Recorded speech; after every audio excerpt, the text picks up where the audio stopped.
A proven method for dry and cracked heels. Rub your feet with baby oil, which deeply moisturizes and smooths the skin. Massage it in thoroughly, then apply foot cream. Finally, put on cotton socks to help the ingredients absorb deeply. An easy, homemade way to get spa-like feet. Try it before going to bed.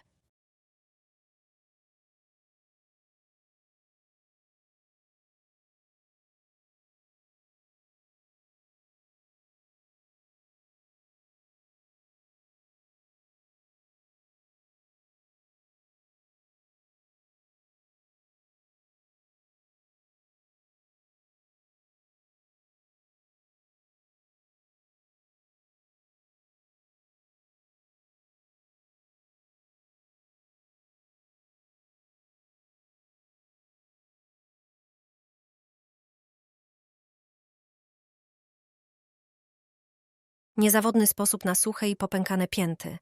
Polej stopy oliwką dla dzieci. Doskonale zmiękcza i wygładza skórę.